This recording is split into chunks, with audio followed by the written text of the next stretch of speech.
Hey, what's going on, ladies and gentlemen? ANZD here with you, and I want to go across what's going on with the Federal Reserve Chairman announcement that was made for the month of September. Now, what we have from the CPI data was basically cost per living has gone up, but it has dropped over year by 9.1%. But at the same time, it's still up above the 2.1 or something like that percent, 2% target that they want to have it. So Federal Reserve keeps rates unchanged, but signals likelihood of another hike that will happen this year. So even though they pause it for now, most likely, I think November, I have to check the schedule for that, but most likely they will raise the interest rate at that meeting. But for this meeting so far, they're pausing the interest rate. And this information that I'm going to be talking about comes from pbs.org, courtesy of Krista from the Associated Press. So the Federal Reserve lifted its key interest rate unchanged Wednesday for the second time in the past 3 meetings as signs that it isn't moderating its fight against inflation as price pressures have eased. So even though the price pressure has eased, they're still not going to say that they're not going to be doing any more interest rate hikes. Matter of fact, like we said, most likely we'll have some more interest rate coming. So the Fed officially announced that signal that they expects to raise rates once more this year. Consumer inflation has dropped from a year-over-year peak of 9.1% in June 2022 to 3.7%. So that's kind of looking good. But at the same time, we have it above the federal 2% target. And its policy makers made clear Wednesday that they aren't close to declaring victory over the worst bout of inflation in 40 years.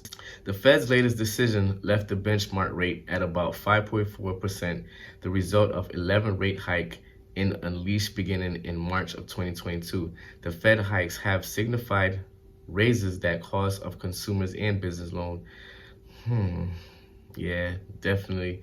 So car loans, mortgages not that much, but the back, like such as taxes or things like that, have been getting hit by this interest rate hikes, and a lot of people are feeling it. So the Fed hikes have significantly raised the cost of consumers and business loans. In fine-tuning its rate policy, the central bank is trying to guide the U.S. consumer and the U.S. economy towards a tricky soft landing of cooling inflation without triggering a deep recession. Besides forecasting another hike by year's end, Fed officials now envision keeping rates high deep into 2024. Ooh, deep into 2024. So that means like around election season going into October, November, they probably will still be increasing interest rate, as it says, deep into 2024. They expect to cut interest rate just twice next year, fewer than 4 rate cuts they had predicted in June. The Fed's move underscored that even while the policymaker approached a peak in their benchmark rate, they intend to keep it at or near its high for a prolonged period. The expected rate to still be 5.1% at the end of 2024. Do y'all hear that? Not to mention the SOFR, the changes from the SOFR and stuff like that. I'm gonna do a video on that because I gotta learn more the way they switched over the interest, like the global interest rate, and it's just a lot of things that's going on. So higher than it was from 2008 and 2009, the Great Recession. I know many of us probably remember the Great Recession of 2009 until May of this year.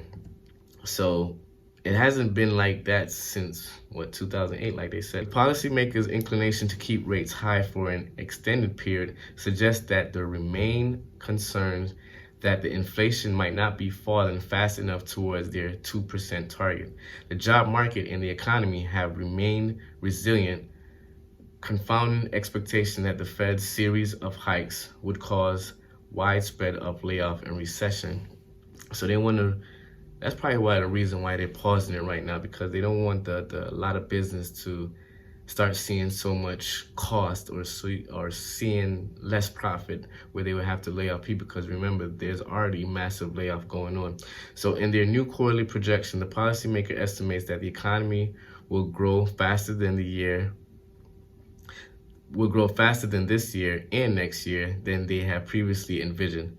They now foresee growth reaching 2.1% this year, up from 1% forecast in June and 1.5% next year, up from their previous 1.1% forecast. Oh man. Core inflation, which includes volatile food and energy prices, because food and energy prices constantly changing. Remember last year around November, December, price of eggs was like crazy. Price of food in general was crazy. We might see that again for this year of 2023, and remember, going deep into 2024. So it has now expected to fall to 3.7% by year ends, better than the 3.9% forecast in June. Core inflation under the Fed's preferred measure is now 4.2%.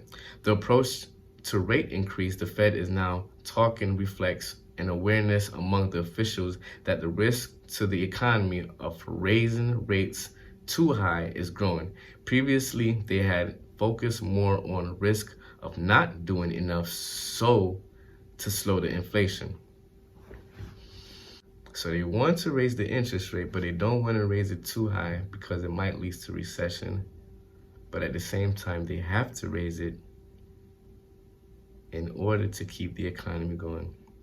In generating sharply higher interest rates through the economy, the Fed has sought to slow borrowing for houses, cars, home renovation, business investments, and the like. That's basically what people look for loans for. Like, you just named the top 4 or 5 things that people actually go to banks to look for loan for. So it's going to be quantitative tightening on most of that stuff because of the interest rate to help ease spending, moderate the pace of growth, and curb inflation.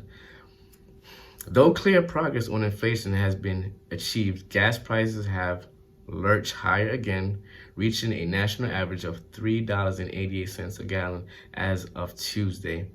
Oil also more than 12% in just the past month, and it's getting into the winter months. So gas prices and oil prices will be going up. So just get ready because it's going to be a harsh winter. And the economy is still expanding as a solid pace of Americans by steady job growth and pay raises have kept spending. So the next 3-4 months, cut back on spending. Maybe they will do another pause on the interest rate. Cut back on the spending. And well, I would say don't work, but we have to work to pay our bills. But try not to get a second job or pay raise because the interest rate might go up because you're spending too much money. So don't spend as much money and we'll be able to keep the inflation down. That's what I'm getting from it. While overall inflation has declined, the cost of some services from auto insurance and car repairs to veterinarian service and hair salons are still climbing faster than they were before the pandemic. Services, car repairs, insurance, hair salons, for months people was locked up, couldn't go nowhere. So now that we have the opportunity, people are going to go about, do what they can do before the pandemic. Still, more recent data is pointing in the direction that the Fed wants to see inflation in June and July, excluded volatile food and energy prices, posted its lowest 2-month monthly reading in nearly 2 years. So that's a good thing.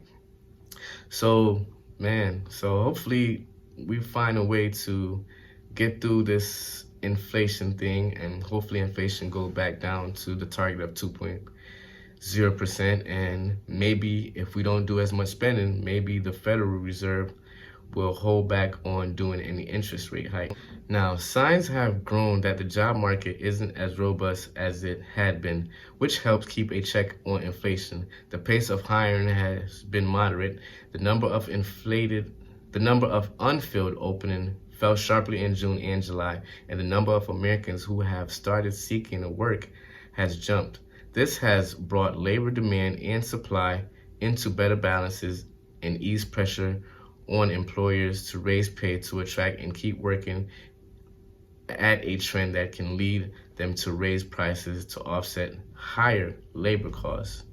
In addition, millions of Americans next month will have to resume their student loan payment when a pandemic-era pause ends.